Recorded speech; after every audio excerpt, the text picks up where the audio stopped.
नमस्ते बच्चों, my self Jaiswal sir. हम पढ़ रहे हैं class 9th matter in our surroundings. Now let us go to exercises.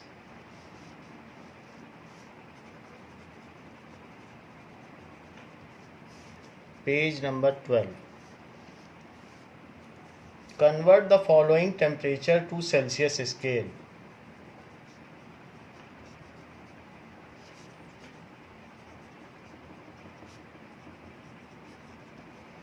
Temperatures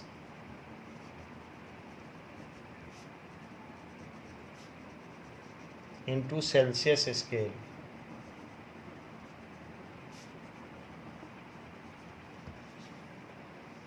First is 293 Kelvin.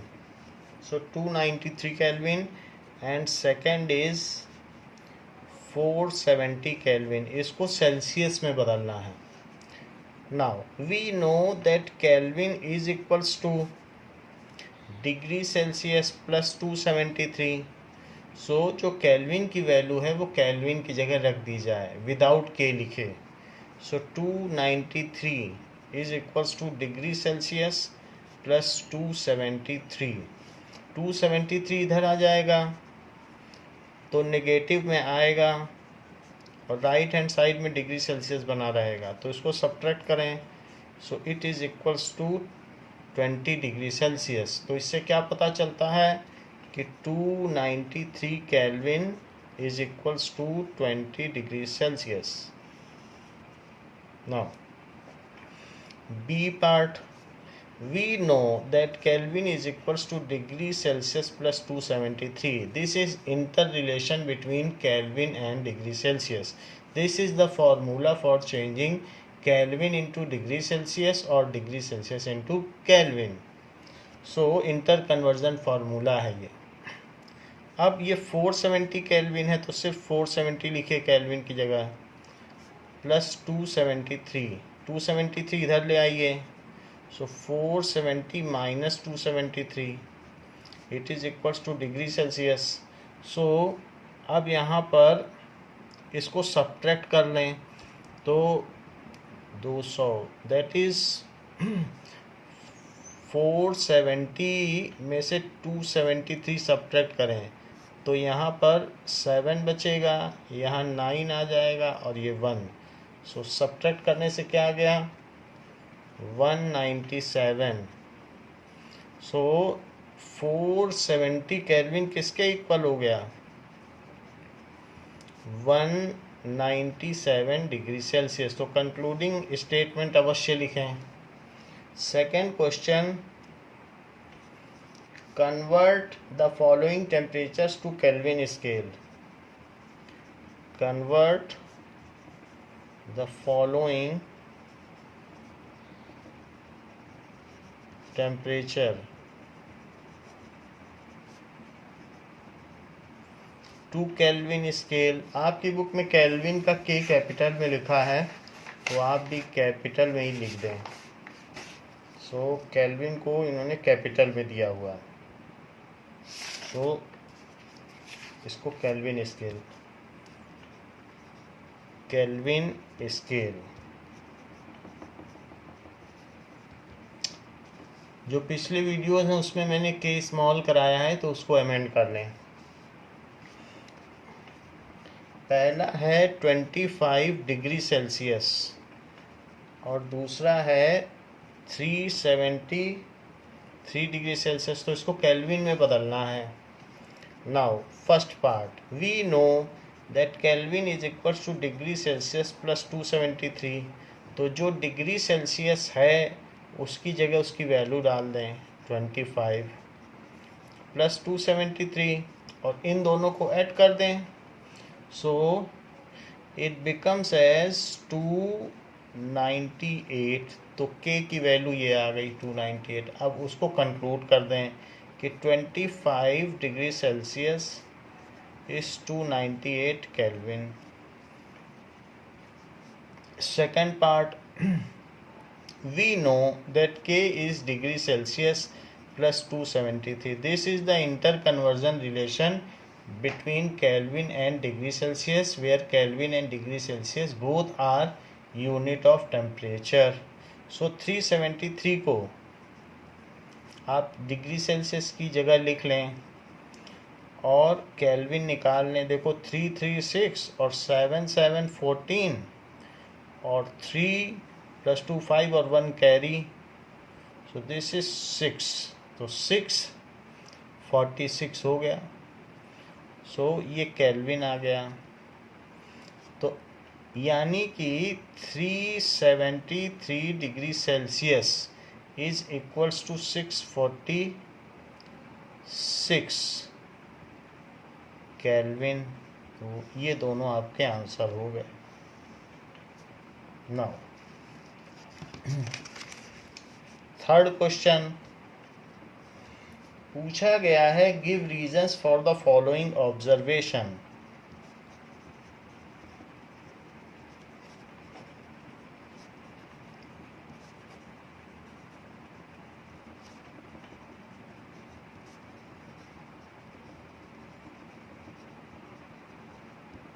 तो पहली बात कही गई है, naphthalene ball disappears with time leaving any solid. Naphthalene ball आपको वीडियो में दिखाई थी हमने.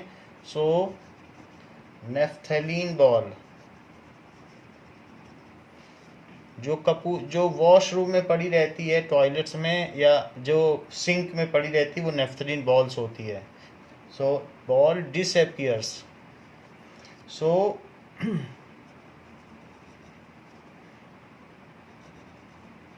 ये डिसइंफेक्टेंट होती है, इसीलिए वॉशरूम में डाली जाती है. With time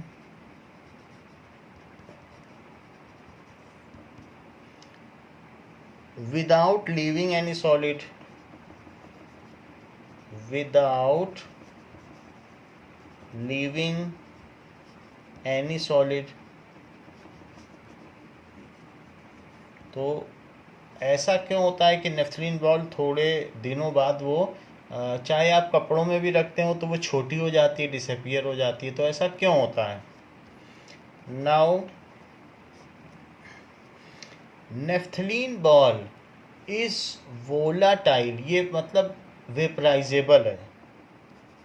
so naphthalene balls are volatile.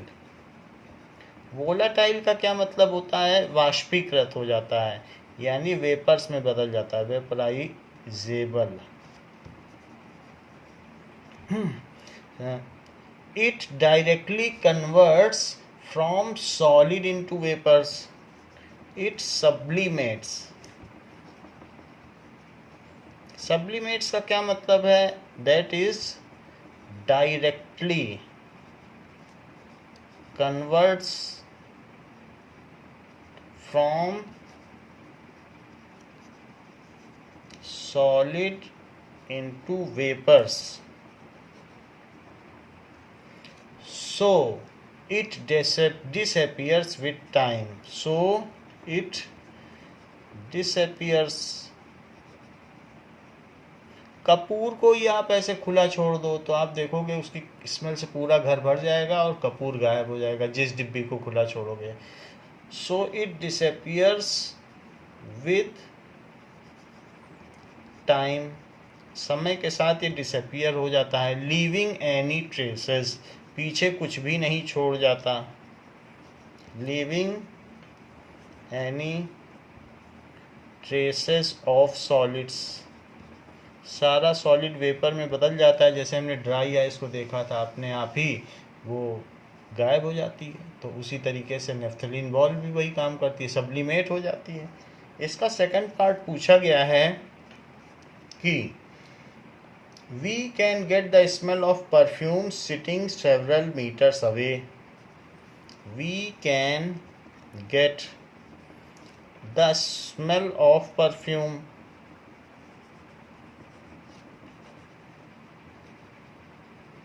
sitting several meters away.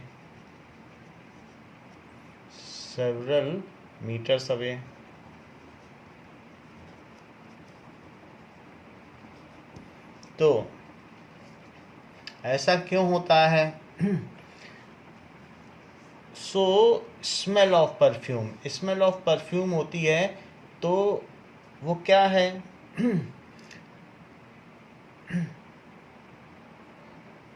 Perfume जैसे बोतल में होता है तो वो तो वोलाटाइल होता है, क्योंकि फिर वो बोतल से बाहर निकलता है तो भी हम कहीं लगाते हैं तो भी लिक्विड फॉर्म में रहता है, लेकिन ये तुरंत उड़ जाता है। तुरंत उड़ने का क्या मतलब है कि liquid perfume is highly volatile, या perfume is a highly volatile liquid.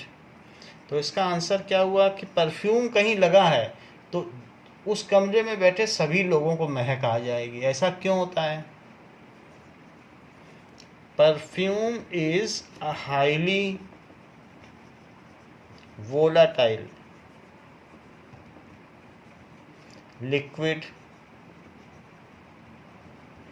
so it converts into vapors,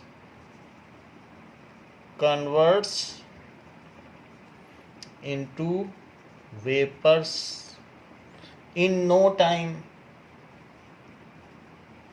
जैसे ही इसको आप लगाओगे तो वो कन्वर्ट हो जाएगा। And vapours of perfume contains high kinetic energy and high speed, so vapours of perfume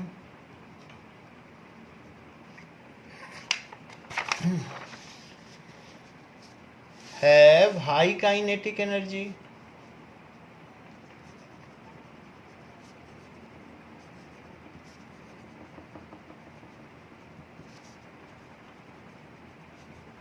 इसमें हाई काइनेटिक एनर्जी होती है। So their particles move very fast, इसलिए इसके पार्टिकल्स बहुत फास्ट मूव करते हैं। एंड रेंडमली स्प्रेड, और रेंडमली का मतलब किस चारों तरफ कहीं भी चलते हुए, उनकी कोई दिशा नहीं होती है। Randomly spread in all the direction.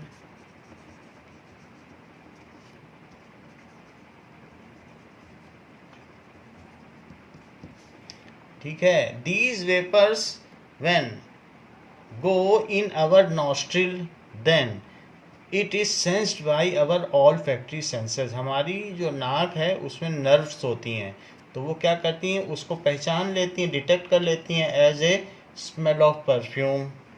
So when this smell, जो ये परफ्यूम की स्मेल है, reaches us sitting several metres away,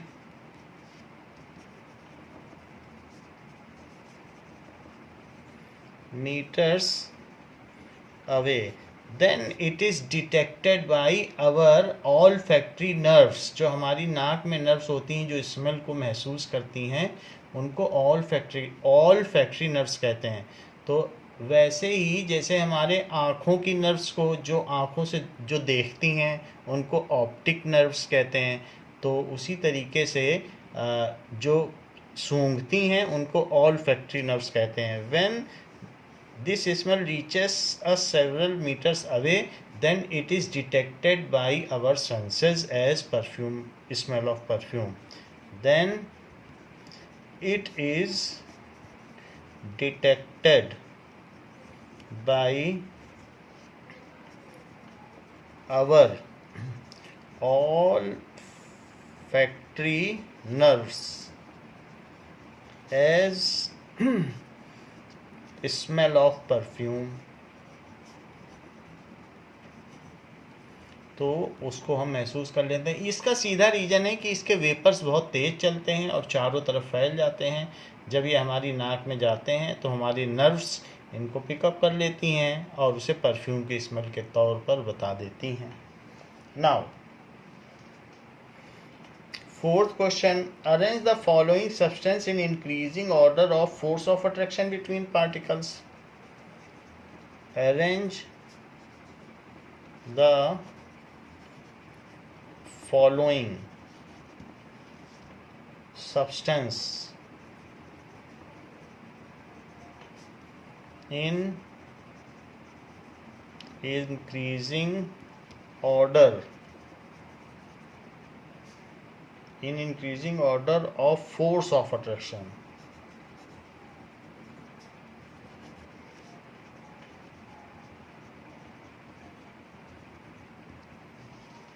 between particles.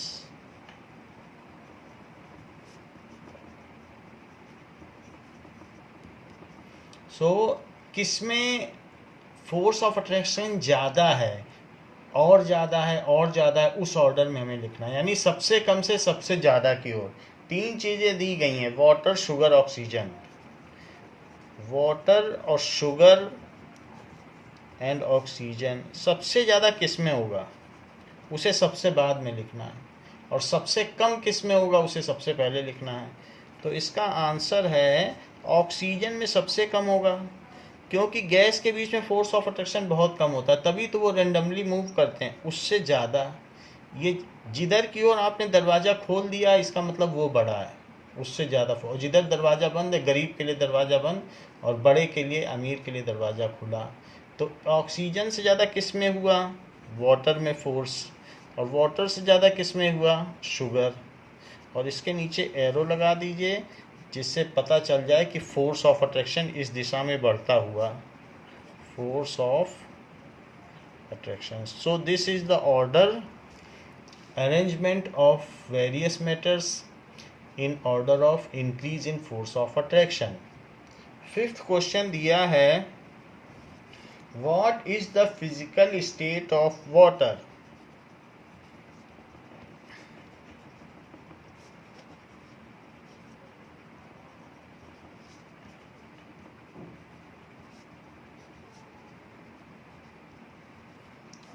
at 25 degree Celsius, 0 degree Celsius and 100 degree Celsius. तीन चीज़ें दी हैं और ये पूछा गया कि इसमें फिजिकल स्टेट क्या होगी। हमने आपको पहले भी बताया है कि जो मेल्टिंग पॉइंट है और जो बॉइलिंग पॉइंट है, मेल्टिंग पॉइंट और बॉइलिंग पॉइंट के बीच में कोई चीज़ लिक्विड होती है, और मेल्टिंग पॉइंट से कम पे हो जाए तो क्या होती है? सॉलिड। और बॉइलिंग पॉइंट से ऊपर का टेम्परेचर हो तो क्या होता है? वो चीज़ गैस होती है। अच्छा, वाटर का बॉइलिंग पॉइंट 100 डिग्री सेल्सियस है, और वाटर कितने डिग्री पे पिघलता है? 0 डिग्री पे। मेल्ट कितने पे होता है? 0 पे। तो इस तरीके से ये टेम्परेचर है, तो उसी के साथ स्टेट डिसाइड होती। कोई भी मैटर हर स्टेट में रह सकता है, लेकिन टेम्परेचर बेस्ड होता है। ज़्यादा टेम्परेचर देंगे तो फोर्स ऑफ अट्रैक्शन को ओवरकम कर जाएगा, वेपर बन जाएगा। सारा टेम्परेचर खींच लेंगे, कूल कर देंगे, तो वो उसका फोर्स ऑफ अट्रैक्शन बढ़ जाएगा, डोमिनेट कर जाएगा, वो पार्टिकल पास पास आ जाएंगे और फिर वो सॉलिड बन जाएगा। तो इनके बीच में देयर इज ए सबल interplay between force of attraction and thermal energy. जब थर्मल एनर्जी बढ़ाओगे तो पार्टिकल गैस है, और जब थर्मल एनर्जी खींच लोगे, कम कर दोगे, ठंडा कर दोगे, तो उस समय फोर्स ऑफ अट्रैक्शन ज़्यादा है, तो फोर्स ऑफ अट्रैक्शन ज़्यादा तो सॉलिड, और थर्मल एनर्जी ज़्यादा तो गैस। तो ज़रा ये बताइए कि 25 डिग्री सेल्सियस पर पानी क्या होगा? 25 डिग्री सेल्सियस तो 0 से 100 के बीच में कहीं यहीं पे होगा, तो यहाँ तो लिक्विड होगा। ये रूम टेम्परेचर पर वाटर क्या होता है? लिक्विड। 0 डिग्री सेल्सियस पर क्या होगा? It is the state of phase of transformation. So at this state solid and liquid both the state of water को एग्जिस्ट। 100 डिग्री सेल्सियस पर क्या होगा? It is again boiling point of water and it is the phase of transformation where the liquid and gas state both coexist। तो इसी चीज़ को लिखते हैं। 25 degree Celsius is the temperature between melting point and boiling point of water, is the temperature between melting point, that is 0 degree Celsius, and boiling point, उसके बीच में ही तो है 25 degree of water. So water is in liquid state at this temperature.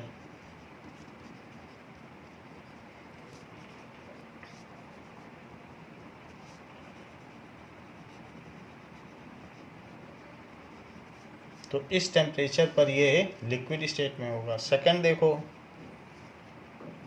Eight 0 degree Celsius, 0 degree Celsius पूछा गया है, तो 0 degree Celsius which is melting point of water,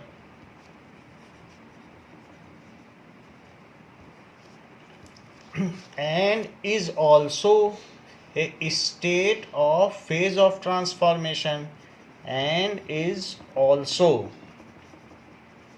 a state of phase of transformation. So इसलिए क्या होगा, 0 degree पर solid and liquid both the states of water coexist.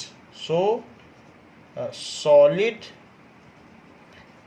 and liquid state of water coexist, एक साथ दोनों रहेंगे. So both the state coexist, एक साथ स्टेट एग्जिस्ट करेगी. मेल्टिंग पॉइंट पे 0 डिग्री पे पानी बर्फ़ भी रहता है और लिक्विड भी रहता है और बर्फ़ पिघलती रहती है, तो यही चीज़ कही गई है. इसी को लिख दें कि आइस एंड लिक्विड यानी सॉलिड एंड लिक्विड दोनों रहेंगे. 100 डिग्री सेल्सियस पर क्या होगा, 100 degree Celsius is boiling point of water. At this temperature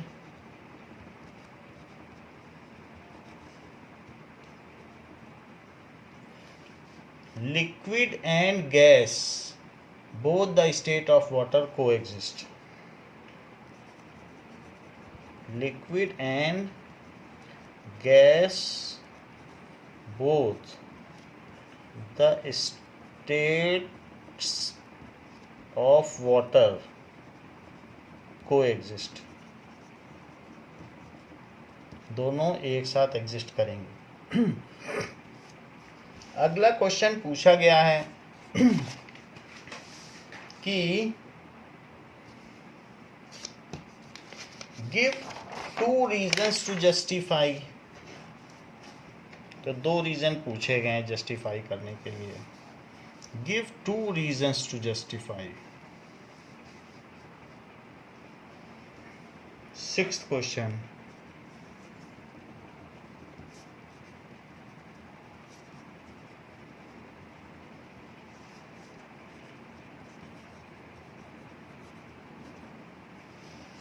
water at room temperature is liquid.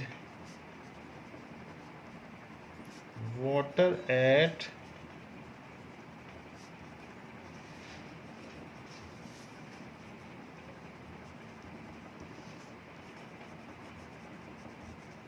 कि वाटर रूम टेम्परेचर पर लिक्विड क्यों है, ये बात पूछी गई है जस्टिफाई कराने के लिए. तो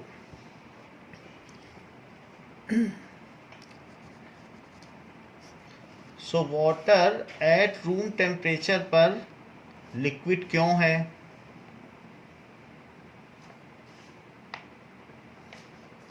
सो एट रूम टेम्परेचर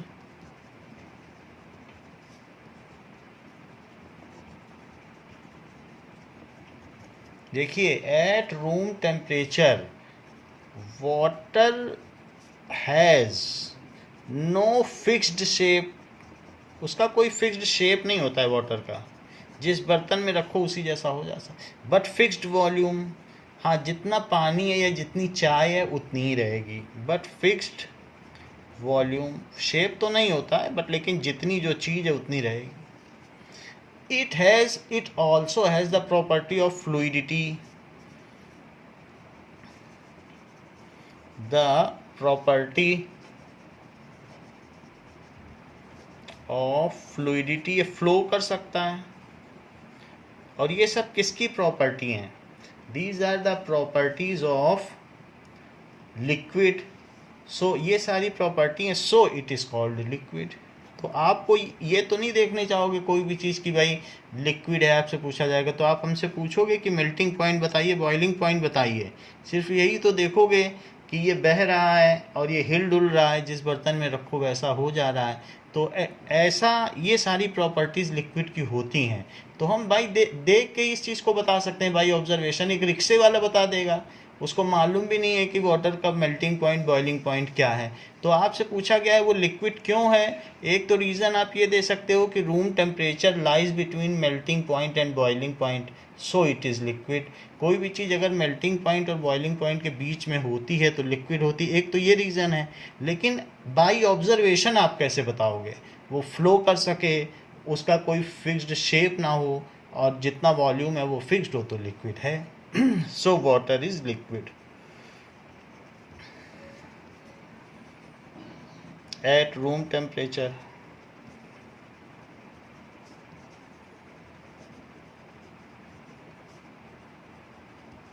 दूसरी बात पूछी गई है कि an iron almirah is a solid at room temperature. An iron almirah is a solid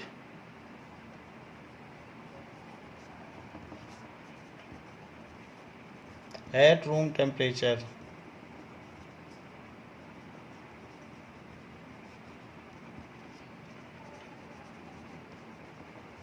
तो आयरन अलमीरा सॉलिड क्यों है ये भी हमसे पूछा गया है। नाउ अब देखें कि आयरन अलमीरा is solid at room temperature क्या है?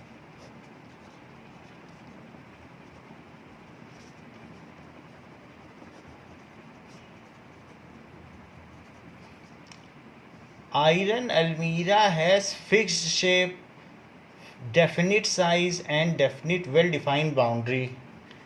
Iron almirah has fixed shape,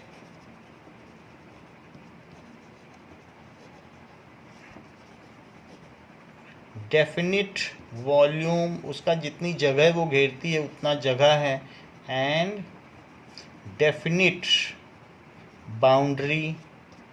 ये भी पता चल जाता है कि आयरन अलमीरा कहाँ तक है, कहाँ ख़त्म हो रही है, boundary.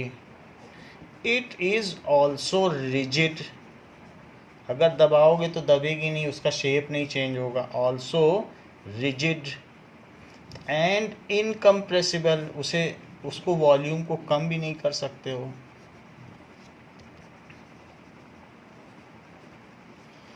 These all are common properties of solid. So iron almirah is solid at room temperature.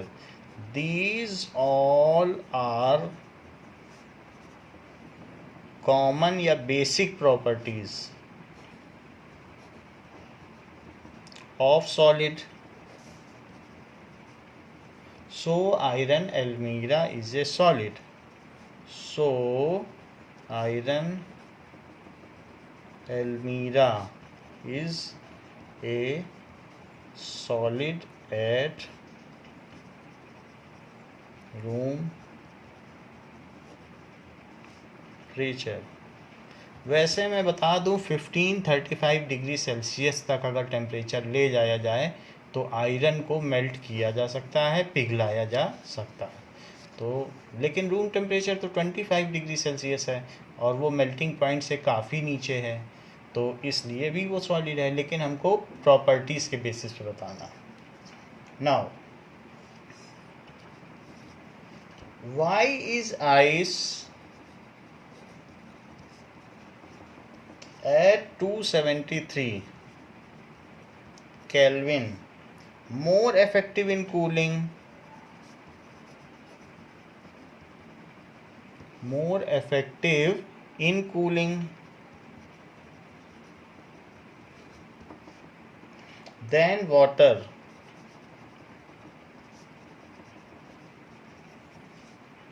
at the same temperature.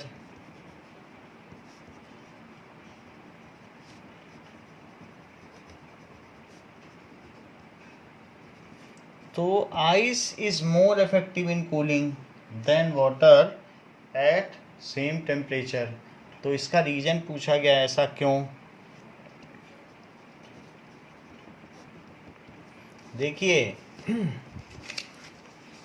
Ice ज़्यादा ठंडा करती है। अगर हाथ में 0 डिग्री की आइस ले लो, 0 डिग्री की 273 होता है, 0 डिग्री सेल्सियस का मतलब 273 केल्विन, तो 0 डिग्री सेल्सियस ये होता है। तो आइस अगर 0 डिग्री सेल्सियस की है तो वो ज़्यादा ठंडा करेगी कि 0 डिग्री सेल्सियस का वाटर। सो आइस एक्सट्रैक्ट, जब हम आइस हाथ में लेंगे, extract extra heat from our palm. अगर हम उसको हाथ में लेंगे तो वो एक्स्ट्रा हीट एक्सट्रैक्ट करेगी from our palm to get converted. तो वो हमारे पाम से एक्स्ट्रा हीट एक्सट्रैक्ट करेगी from our palm as latent heat. Extra heat क्यों लेना चाहेगी? As latent heat. उसको लेटेंट हीट चाहिए जिससे कि वो किस में बदल जाए? 0 डिग्री सेल्सियस के पानी में। आइस को पिघलाओगे तो हीट तो देनी पड़ेगी। हीट नहीं दोगे तो आपके पाम से ले लेगी हाथ से, तब पिघल जाएगी, या अलग से दो, कहीं ना कहीं से तो हीट देनी पड़ेगी। तो अगर वो आपके पाम से लेके as latent heat to get converted into 0 degree Celsius water, तो वो बदलने में 0 डिग्री सेल्सियस वाटर में बदलने के लिए वो आपके हाथ से एक्स्ट्रा हीट लेती है। तो 0 डिग्री सेल्सियस की आइस, जो 0 degree Celsius ice extract extra heat to get converted. तो बताओ, जब जो चीज़ हमारे हाथ से ज़्यादा हीट लेगी वो ज़्यादा ठंडा करेगी कि जो कम हीट लेगी वो ज़्यादा ठंडा करेगी? तो आइस ज़्यादा हीट ले रही, उसे तो लेटेंट हीट भी चाहिए। अब वो 0 डिग्री सेल्सियस का पानी बनी, अब ये और हीट लेगी जिससे रूम टेम्परेचर तक पहुंच जाए। और जो पानी है वो तो सिर्फ थोड़ी सी हीट लेगा रूम टेम्परेचर तक पहुंचने के लिए, उसको तो हमसे लेटेंट हीट नहीं चाहिए, उसके तो पार्टिकल फ्री हैं, उसको थोड़ा सा और हीट चाहिए। लेकिन आइस तो पहले कहेगी मुझे एक्स्ट्रा हीट दो, हमें वाटर बनना है, उतना ले लेगी, फिर कहेगी अब और हीट दो, अब रूम टेम्परेचर पर जाना है। सो इसलिए ये ज़्यादा हीट ले रही है हमारे यहाँ से। अब अगर हमारे पाम से हीट ले ली गई तो हमें ठंडा लगेगा। So ice is more effective in cooling than water. So 0 degree Celsius ice is more effective in cooling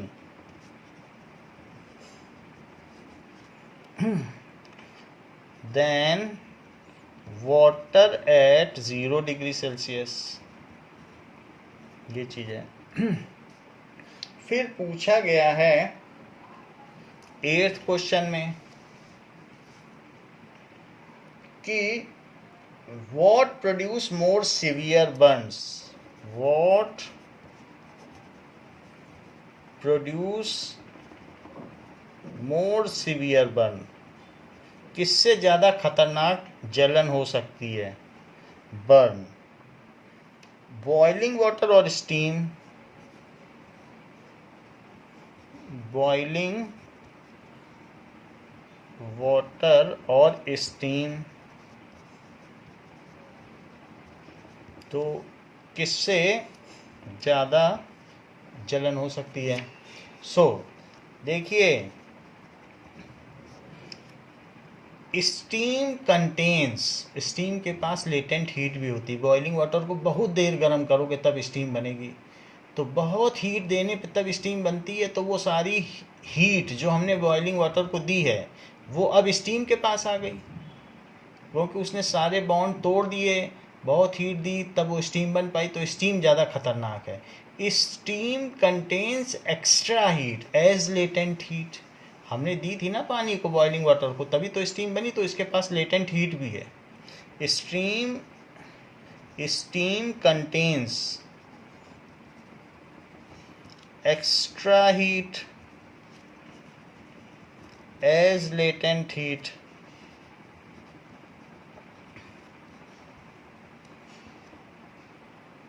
ठीक है। when steam comes in contact of our body, comes in contact of our body, then it releases,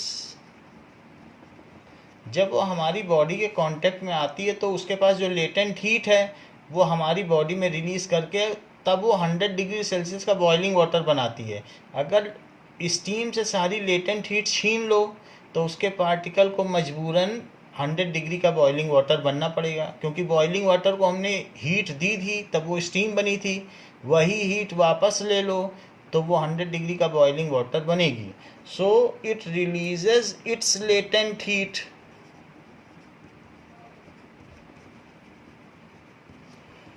to get converted into 100 degree Celsius boiling water। तो वो 100 degree Celsius boiling water बन जाएगी।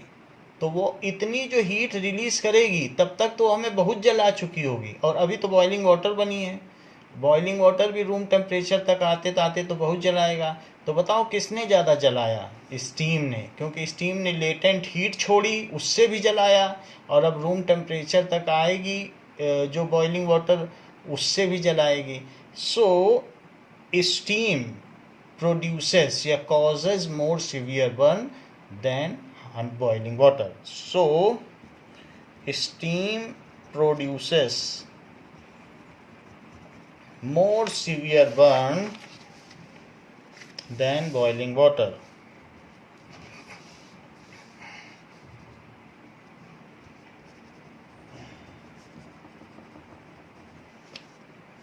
More severe burn than boiling water।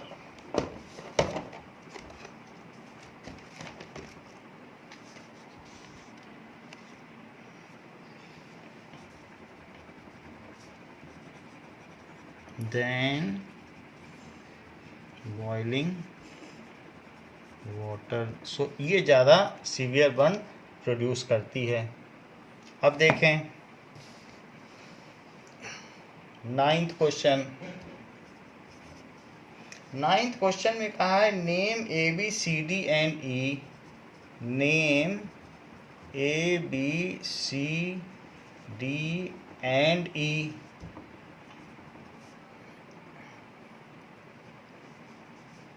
A, B, C, D, E and F in the following diagram। In the following diagram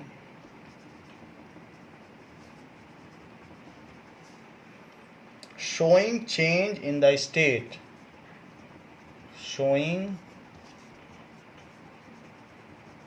change in the state। तो दिखाया गया है solid, liquid, gas. सो solid से जो liquid बनता है उसको ए बोला जा रहा है, और लिक्विड से जो गैस बनता है उसको बी बोला जा रहा है। फिर गैस से जो लिक्विड बना उसे सी कहा जा रहा है, और लिक्विड से जो सॉलिड बना उसे डी कहा जा रहा है। फिर इसके बाद सॉलिड से जो गैस बन गया उसको ई कहा जा रहा है, और जो गैस से सॉलिड बन गया उसको गैस से सॉलिड बना तो उसे एफ कहा जा रहा है। तो कह रहा है कि इन सारे प्रोसेस के नाम लिखो। सॉलिड से लिक्विड बनने को क्या कहते हैं? That is called fusion. अच्छा, लिक्विड से गैस बनने को क्या कहते हैं? तो वेपराइजेशन।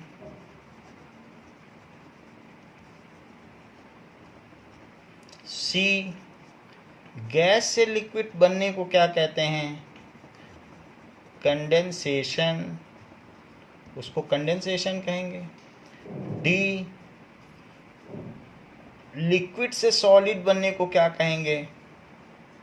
सॉलिडिफिकेशन या फ्रीजिंग भी कह सकते हैं। ई क्या है? सॉलिड से सीधा गैस बन जाए तो सब्लिमेशन। और एफ क्या है? गैस से सॉलिड तो डिपोजिशन। जैसे इन्वर्टेड फनल में हमने देखा था कैम्फर इकट्ठा हो गया था, तो वो क्या था? डिपोजिशन। या आयोडीन आपने देखा था राउंड बॉटम फ्लास्क के नीचे जो पर्पल कलर का था इकट्ठा हो गया था, वो भी तो डिपोजिशन था। तो इस तरीके से ये चीज़ हो गई। नाउ अब हमसे कहा गया है कि write some measurable quantities and their units to remember.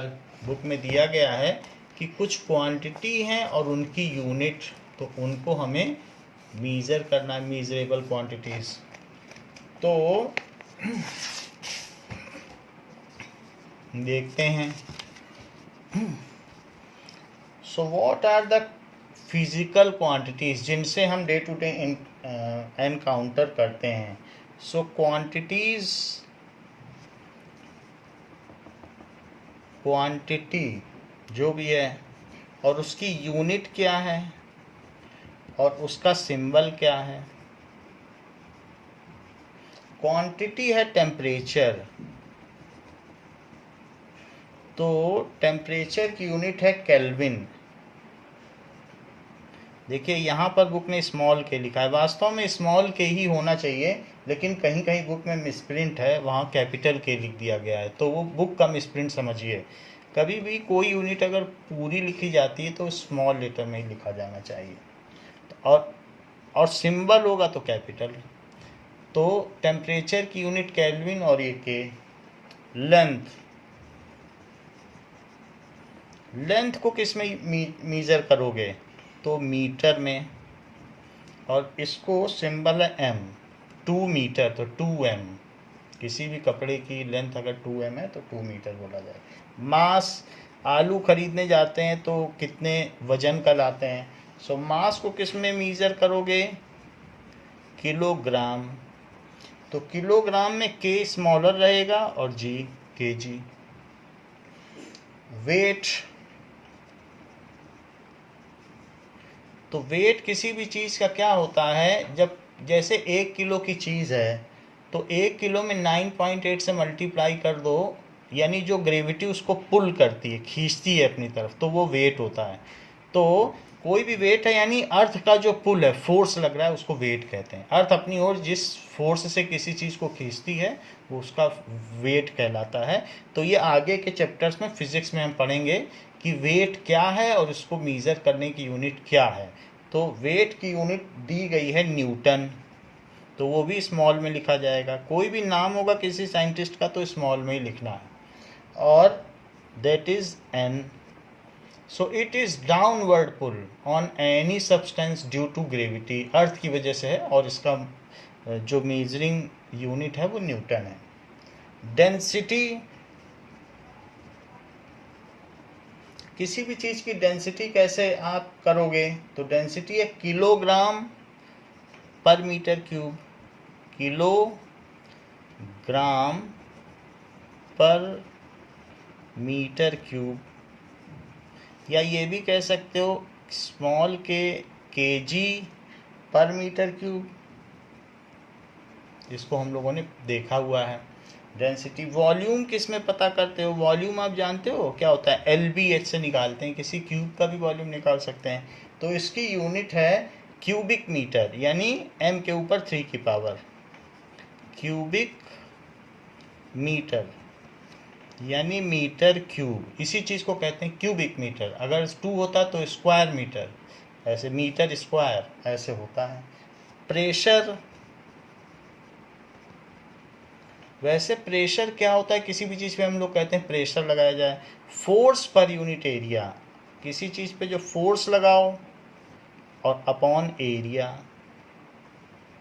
अच्छा, फोर्स जो है, अर्थ भी अपनी तरफ फोर्स लगाती है किसी चीज़ को, तो उसको न्यूटन कहते हैं भाई फोर्स को। तो या कोई भी चीज़ है, अर्थ भी तो फोर्स ही लगा रही है, तो उसे न्यूटन बोला जाता है। और एरिया क्या होता है किसी चीज़ का, that is length into breadth, यानी मीटर इनटू मीटर, तो न्यूटन अपॉन मीटर स्क्वायर, या ये कह सकते हैं कि न्यूटन पर मीटर स्क्वायर।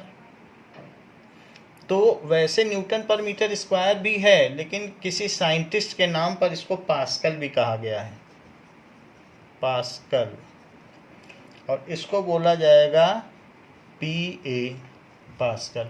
वरना आप इससे देखो तो फोर्स है, तो फोर्स के लिए अभी आपने वेट के लिए न्यूटन बोला, वेट भी तो फोर्स है, अर्थ का फोर्स अपनी तरफ पुल। और एरिया क्या होता है, L इंटू बी, तो लेंथ इंटू ब्रेथ, दोनों मीटर मीटर में हुए, तो न्यूटन पर मीटर स्क्वायर भी इसकी यूनिट हो गई। तो इस तरीके से ये चार्ट है आपका, जो क्वांटिटी, यूनिट और सिंबल को लेके चलता है। तो ये चार्ट आपको तैयार कर लेना चाहिए, इसमें से चीज़ें आती हैं। कुछ सिंबल्स आपको पहले से ही पता हैं और कुछ आपको आगे बता दिए जाएंगे, क्योंकि अभी हम फिज़िक्स पढ़ेंगे तो उसमें ये सारी चीज़ें आ जाएंगी, तो आपको हम अच्छे से समझा देंगे। But this is the chart which is given. अब ज़रा देखें कि जो हमारी स्टेट्स ऑफ मैटर हैं, उसमें अभी हमने बेसिक स्टेट्स तो 3 देखी हैं, but there are total 5 states of matter.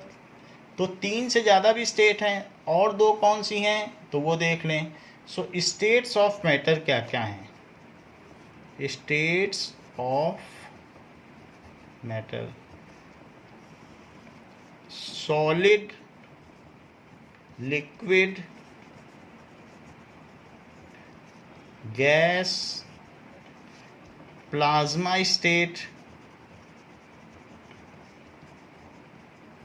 and Bose-Einstein condensate. Bose-Einstein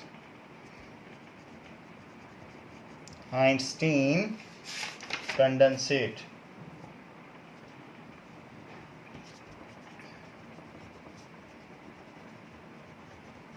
तो ये स्टेट हम देखें। सबसे पहले हम 3 स्टेट तो देख चुके हैं, प्लाज्मा स्टेट देखें।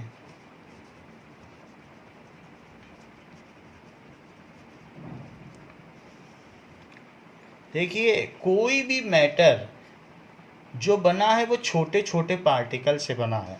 सो matter is made up of, तो एक चीज़ मैं आपको बता दूं अलग से, कि जो भी मैटर बना है is made of tiny particles, tiny particles, छोटे छोटे पार्टिकल से बना है। So the smallest particle of matter, अगर मैटर को टुकड़े करते चले जाओ, उसको डस्टर से पीसते चले जाओ, तो एक ऐसी स्थिति आ जाएगी, इतने छोटे पार्टिकल होंगे कि फिर उनको और नहीं तोड़ा जा सकता। So the smallest particle of matter, smallest particle of matter which is further indivisible, जिसे और न काटा जा सके और न तोड़ा जा सके, which is further indivisible is called atom, उसे कहते हैं एटम। तो एक तरह से मैं कह दूं, सारा मैटर जो भी बना है, जितना भी दुनिया में मैटर, वो एटम से बना है। अच्छा, एटम को और नहीं तोड़ सकते हो, तोड़ नहीं सकते, वो बात सही है, लेकिन atom itself is made up of 3 चीज़ों से मिलकर बना है, उन चीज़ों को अलग नहीं किया जा सकता। Atom itself is made of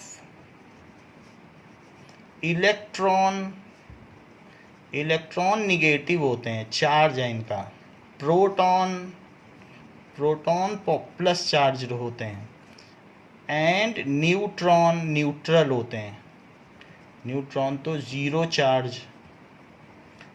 एक में निगेटिव चार्ज, एक में पॉजिटिव चार्ज। और तो एटम किससे मिलके बना बताओ? इलेक्ट्रॉन, प्रोटॉन और न्यूट्रॉन से। तो अब हम बात करते हैं प्लाज्मा स्टेट। ये जैसे एक एटम है, तो इसके सेंटर में प्रोटॉन और न्यूट्रॉन होते हैं और इलेक्ट्रॉन चारों तरफ घूमा करते हैं। तो न्यूट्रॉन पे कोई चार्ज नहीं, जीरो लिख दो, प्रोटॉन पे प्लस लिख दो, इलेक्ट्रॉन पे माइनस। तो ये घूमते रहते हैं इसके चारों। अगर मैं इसको हीट करूं मैटर को, क्योंकि मैटर तो एटम से मिलके बना है, तो इलेक्ट्रॉन अपनी जगह छोड़ के भाग जाते हैं। और वो स्टेट जब इलेक्ट्रॉन छोड़ के भाग जाएंगे तो इस पर प्लस चार्ज ही बचेगा और बाहर तो इलेक्ट्रॉन बचे नहीं, तो उसको कहते हैं ion. So when electron leave its orbit, then जो भी मैटर है it is converted into ionic state. When matter, वो मैटर नहीं, मैटर को गैसियस फॉर्म में पहले होना चाहिए, in gaseous form is heated, उसे बहुत गर्म करो, देन इलेक्ट्रॉन, जो इलेक्ट्रॉन है लीव इट्स ऑर्बिट, अपनी ऑर्बिट छोड़ देते हैं, लीव्स इट्स ऑर्बिट, ठीक है। एंड जब इलेक्ट्रॉन छोड़ दिया, then the rest of part of atom is called ion. Now rest part of atom is called ion. तो उसको कहते हैं प्लाज्मा स्टेट। अगर इतना हीट करो कि वो अपनी ऑर्बिट छोड़ दें तो उसे कहेंगे प्लाज्मा स्टेट। नाउ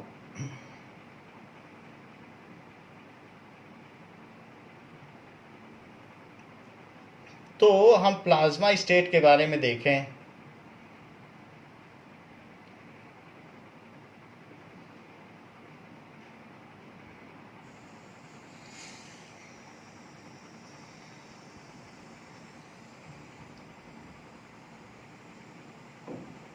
ये देखिए इस तरीके की स्टेट हो तो ये प्लाज्मा स्टेट है। तो इसमें जो भी है ये गैस है। देखिए ये इस तरीके का है। जब आप क्लास में आएंगे तो हमारे यहाँ भी 2 प्लाज्मा बॉल हैं, उससे हम आपको दिखा देंगे कि किस तरीके का ये स्टेट है। तो ये अलग अलग चार्ज है जो ये दिखाया जा रहा है और ये क्रैकलिंग साउंड है ये सब। So this is plasma ball, इसको प्लाज्मा बॉल कहते हैं। एंड इसके अंदर जो गैस भरी है तो ये चीज़ है।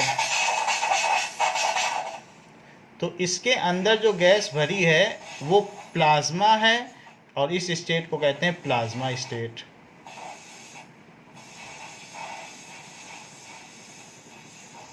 नाउ ये तो बात हो गई प्लाज्मा स्टेट के बारे में। तो इसके बारे में हम कुछ लिख लें तो जिससे आपको समझ में आ जाए बात कि प्लाज्मा स्टेट क्या है।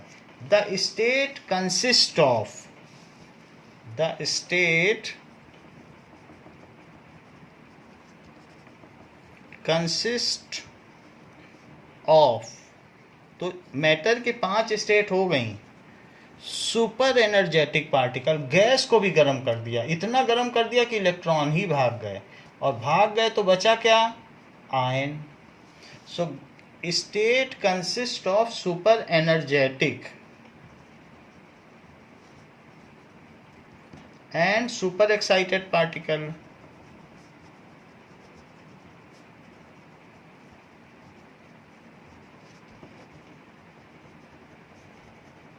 super energetic, these particles are in the form of, इतना गर्म करोगे तो सुपर एनर्जेटिक तो हो ही जाएंगे। सो दीज पार्टिकल्स, ये जो सन है वो प्लाज्मा स्टेट है, उसको उसमें इतनी हीट है कि सारे इलेक्ट्रॉन ही भाग गए हैं एटम के, तो वो प्लाज्मा है। सन को आप प्लाज्मा बॉल कह सकते हो, सारे स्टार प्लाज्मा बॉल हैं। So it these particles are in the form of ionized gases, are in the form of, ये आपकी बुक में मार्जिन में दिया है, plasma state and Bose Einstein condensate, form of ionised gases, ionised gases के फॉर्म में होते हैं। अब देखिए the plasma glows with a special colour depending on nature of gas. Plasma का अलग अलग रंग, जैसे भी आपने देखा था तो उसमें कुछ पर्पल कलर का बॉल था, ऐसे अलग अलग कलर में होगी। जैसी गैस होगी तो नियॉन गैस, हीलियम गैस, जैसी गैस भरी होगी उसी के हिसाब से वो काम करेगा। Plasma glows with a special colour, with a special color depending on nature of gas। अलग अलग गैस हैं, नेचर में जिसको गर्म करोगे उसका प्लाज्मा बन जाएगा। हाइड्रोजन को गर्म करो, ऑक्सीजन को, नाइट्रोजन को, हर एक का प्लाज्मा बनाया जा सकता है। So depending on nature of gas, तो उनके अलग अलग कलर होते हैं। Sun and stars are hot plasma. The sun and stars are, ये जो भी हैं इन प्लाज्मा स्टेट। तो ये बात बताई गई कि प्लाज्मा स्टेट होती क्या है। अब अगली बात आपको बताई जाएगी बोस-आइंस्टीन कंडेंसेट। बोस-आइंस्टीन कंडेंसेट, देखिए इफ गैसेस, जैसे गैस को इतना एक्सपेंड करो, नोजल जेट एक्सपेंशन से, जैसे आप मुंह से हवा निकालते हो तो गैस एक्सपेंड होती है, ठंडी होती है, तो उसी तरीके से गैस को सुपर कूल कर दो। एक होता है गैस को सुपर हॉट कर दो। अब कहा जा रहा है बोस, सत्येंद्रनाथ बोस और जो अल्बर्ट आइंस्टीन ने मिल के ये काम किया। सो इंडियन साइंटिस्ट, जो इंडियन साइंटिस्ट कौन थे?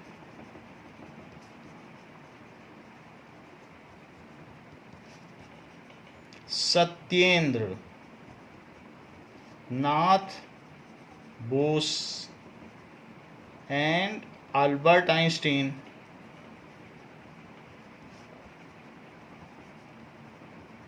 सो found fifth state of matter. एक और भी स्टेट इन्होंने पता लगा ली, fifth state of matter in 1920 में इन्होंने ये बात पता लगा ली, fifth state of matter. If gas is super cooled, gas is super cooled and its density is very low, उसके पार्टिकल को बहुत दूर दूर भी कर दो, and its density is very लो, ऐसा कर दिया जाए तो इतनी 100,000 गुना कम कर दो डेंसिटी। कह रहे हैं कि 100,000 times lesser than the normal air. इतने दूर दूर पार्टिकल हो जाएं कि जितने अभी हैं उससे 1000 गुना दूर, गैस के पार्टिकल हैं एयर में, उससे 1000 गुना दूर हो जाएं और 1000 गुना ठंडे। ठीक है, तो इनकी density is very low, 100,000 times lesser than the normal air. 100,000 time lesser than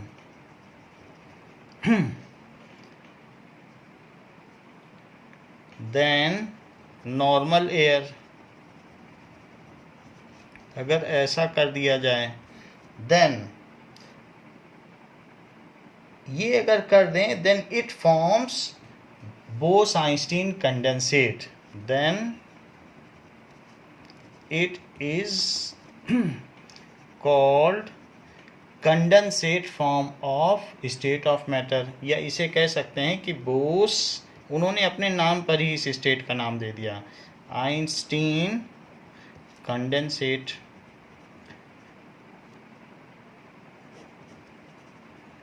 condensate that is fifth state of matter, ऐसा बताया कि सुपर कूल कर देंगे तो फिफ्थ स्टेट आ जाएगी।